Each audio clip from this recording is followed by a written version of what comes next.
लगभग 2.5 पोइन्टले मार्केट आज घटेको छ। 2108 मा मार्केटले क्लोजिङ दिएको छ। 4.2 अर्बको आज भल्युम हामीले देख्न सक्छौँ है। हामीले हिजो अस्ति जे जस्तो तरिकाले कुरा गरिरहेको थियौँ मार्केट पनि त्यस्तै हिसाबले चलिरहेको पनि छ। मार्केट चल्ने भन्दा पनि मार्केट अनुसार हामी चलिरहेकै छौँ हैन। मार्केट सुरुमा प्री ओपनमा 12 पोइन्ट प्लस भएर ओपन भयो। त्यसपछि मार्केट चाहिँ लगभग ओपन भइसकेपछि त्यति माथि गयो। त्यसपछि 12-15 पोइन्ट अझै घट्यो। भने 24-25 पोइन्ट घट्यो मार्केट हो। त्यसपछि मार्केट घट्यो अनि फेरि त्यही अनुसारको बाउन्स दियो। त्यसपछि मार्केट लामो समय साइडवेज बसेको थियो र लास्ट आवरतिर चाहिँ मार्केटमा केही सप्लाई हामीले देख्न सक्यौँ। यो किन भयो त? मार्केटमा ओपन प्री ओपनमा बढेर ओपन हुने, त्यसपछि लास्टमा चाहिँ अनि ओपन हुने बित्तिकै कसरी 12 पोइन्ट खस्छ? यो त नहुनु पर्ने हो नि हैन। यस्तो किन हुन्छ भने अब आज राइट साइड लिस्ट भएको थियो मोस्टली हैन। अप्परको सप्लाई थियो। मेन चाहिँ अब अप्पर तामाको सी हाइड्रो पावरको सप्लाईले गर्दाखेरि मार्केटमा चाहिँ केही प्यानिक देखिएको हामीले बुझ्न सक्यौँ र त्यसैले गर्दाखेरि चाहिँ मार्केट किन घट्यो, मार्केट आज कतै करेक्सन हुन लागेको त होइन भनेर चाहिँ मान्छेहरू पनि पर्खेर अथवा हेरेर बस्ने कन्डिसन देखिएको थियो आज मार्केटमा।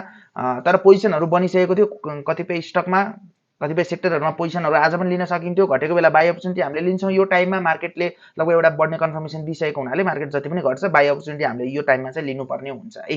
मार्केटमा अरू धेरै अपडेट हामीले गर्नुपर्ने केही पनि छैन। आज कुन सेक्टर राम्रो देखिएको थियो र भोलि चाहिँ कता के हुन सक्छ मार्केट भन्ने विषयमा हामी कुराकानी गरौँ। आजको लिडिङ सेक्टर कुन थियो? आजको लिडिङ सेक्टर थियो फाइनान्स। फाइनान्सलाई तपाईहरुले पनि हेर्न सक्नुहुन्छ। फाइनान्सले आज लिड गरेको थियो मार्केटलाई। गर्न चाहिँ यहाँ चाहिँ देखाएन है त, यहाँ चाहिँ देखाएको छैन। यतापट्टि जाउँ हामी फाइनान्स सेक्टरलाई यहाँ गएर हेरौँ। फाइनान्स सेक्टरलाई मा जाउँ हामी। फाइनान्स सेक्टर जाँदाखेरि आज के देखेको छ त? फाइनान्स सेक्टरमा भल्युम पनि धेरै आएको छ। फाइनान्स सेक्टर मजाले बढेको पनि छ। लगभग 2.3% ले बढेको हामीले देख्न सक्छौँ। र सेक्टर चेन्ज भइरहेछ। एक दिन माइक्रो फाइनान्स बढ्यो, एक दुई दिन माइक्रो फाइनान्स बढ्यो, एक दुई दिन लाइफ इन्सुरेन्स सेक्टर बढ्यो। अब आज नन लाइफ पनि बढ्दै थियो। आज नन लाइफले लिड गर्ला कि सेक्टर अझै चेन्ज भएर फाइनान्सतिर शिफ्ट होला कि जे पनि हुन सक्छ भनेर कुरा गरेको थियौँ र नन लाइफ नबढेर आज चाहिँ फाइनान्स सेक्टरतिर चाहिँ मार्केट शिफ्ट भयो र अझ मार्केट पोजिटिभ भइदिएको भए धेरै स्टकहरू राम्रो तरिकाले बढ्थ्यो होला। तर पनि आज पोजिसन बनेको थियो। यो सेक्टरमा तपाईहरुले इन्ट्री लिनु भएको थियो भने पनि ठीक छ, केही फरक पर्दैन। आज बाइ गरेको स्टकमा अब आजकै क्यान्डलको तल stop loss tight stop loss राखेर इन्ट्री गर्नु भएको छ भने पनि ठीक छ। नभए फर इक्जाम्पल तपाईहरुलाई मैले एउटा दुईटा स्टक देखाइदिन्छु। जस्तै कि एउटा एनएफएस भन्ने स्टक छ। लगभग अब यो टेक्निकली तपाईहरुलाई देखाउनु पर्दाखेरि पनि लगभग बाइ सिग्नल आएको छ। बाइ सिग्नल पनि जेनेरेट भइसकेको छ म्याक्डीको थ्रुबाट पनि। तपाईहरु इन्डिकेटर हेर्नुहुन्छ भने नभए अब ट्रेन्ड लाइनमा हिँडिरहेको छ। यो एउटा हरिजन्टल रेजिस्टेन्स छ। हरिजन्टल रेजिस्टेन्स पनि ब्रेकआउट भएको छ। भल्युम सहित मार्केट माथि गइरहेको देखिएको थियो भनेपछि यसमा मजाले बाइ सिग्नल बनेको थियो। अब यस्तो पोजिसनमा बाइ गर्नु भयो भने ब्रेकआउटको टाइममा बाइ गर्नुहुन्छ। जुन क्यान्डलले ब्रेकआउट दिन्छ त्यसको तलपट्टि स्टप लस राख्नुहुन्छ। त्यसपछि टार्गेट चाहिँ पहिलाको प्रिभियस हाई कहाँ छ अथवा पहिलाको ग्याप अप एरिया कहाँ छ त्यहाँनिर तपाईले टार्गेट राख्नुहुन्छ भनेपछि सिम्पल लोजिक हो, केही छैन। 13% हाराहारीको फर्स्ट टार्गेट रहेछ। त्यसपछि यहाँ इन्ट्री मजाले लिन सकिन्थ्यो। यसमा कुनै दुई मात्रै छैन है त। अब एमपीएफएल भन्ने एउटा अर्को स्टकमा छ। यो स्टक पनि राम्रो मोमेन्टममा देखिएको थियो। बाइ रेन्ज पहिलाको रहेछ, यसलाई मैले काट्दिएँ। यो पनि साइडवेज बसिरहेको स्टक हो। फन्डामेन्टली पनि स्ट्रङ नै हो, ठिकै हो। लो क्याप स्टक हो र धेरै समय साइडवेज बसेको स्टकमा रिसेन्टली अब मोमेन्टम क्रिएट भएको हुनाले आज पनि यसमा पनि इन्ट्री पोजिसन बनेको थियो। मार्केटमा भल्युम पनि आएको थियो। यता पनि इन्ट्री लिन सकिन्थ्यो। जुन सेक्टर यो सेक्टरहरुको जुन स्टकमा लिएदेखि पनि राम्रै नै देखिएको थियो भनेपछि अब मार्केट त केही घटेको हो नि, तर पनि यो सेक्टर हेर्नु त लगभग यो स्टक 5% बढेको छ। एनएफएस पनि 3-4% बढेको छ।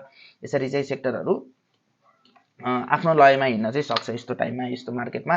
र अब लाइफ इन्सुरेन्स माइक्रो फाइनान्सहरु जुन चाहिँ अब अप ट्रेन्डमा देखिएको थियो त्यो सेक्टरहरुमा चाहिँ के थोरै भए पनि पुलब्याक आयो, करेक्सन आयो भने चाहिँ अब यतातिर ट्रेन्ड भएको सेक्टरतिर पनि चेन्ज गर्दै शिफ्ट हुँदै गर्ने अनि त्यो सेक्टरतिर पनि बिस्तारै पुलब्याकमा चाहिँ इन्ट्री लिँदै गर्न सक्नुहुन्छ। हेर्नु भएको छैन भने यो आजभन्दा अगाडिको एक दिन अगाडिको भिडियो हेर्नुस्।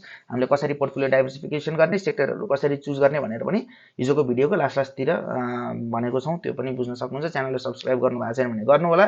र मार्केटमा अरु टेन्सन लिनुपर्ने कुरा केही पनि छैन। एकदम पोजिटिभ छ। 2200 को फर्स्ट टार्गेट हुन्छ। मार्केटमा जति घट्छ बाइ अपर्चुनिटी नै लिन्छौं यो टाइममा। नर्मल प्रॉफिट बुकिङ हो भनेर बुझ्न सकियो। भोलि पनि अस्ति सन्डे बाइ भएको माइक्रो फाइनान्स लाइफ इन्सुरेन्सको केही सर्टेन प्रॉफिट बुकिङ देखिन पनि सक्छ। तर पनि नेगेटिभ हुनुपर्ने चाहिँ केही पनि छैन, नदेखिन पनि सक्छ। अलिकति थोरै पुलब्याक आएर अनि फेरि झन् अब करेक्सन आउँछ भनेर यहाँ बेच्नुहुन्छ अनि बेचेपछि अनि माथि जान्छ हैन। त्यस्तो केस चाहिँ नपरोस्। त्यसैले एकदम क्विकली डिसिजनहरु लिनुहुन्छ तपाईहरुले भनेदेखि त्यस्तो पोजिसन लिने हो। नभए चाहिँ घट्दाखेरि चाहिँ जति लामो समयसम्म नि होल्ड गर्ने, बढ्दाखेरि चाहिँ एक दिन बढ्यो भन्दैमा 2 रुपैयाँमा सेल गर्नुपर्ने सिचुएसन चाहिँ हुँदैन है त। हस्, थ्यांक यू।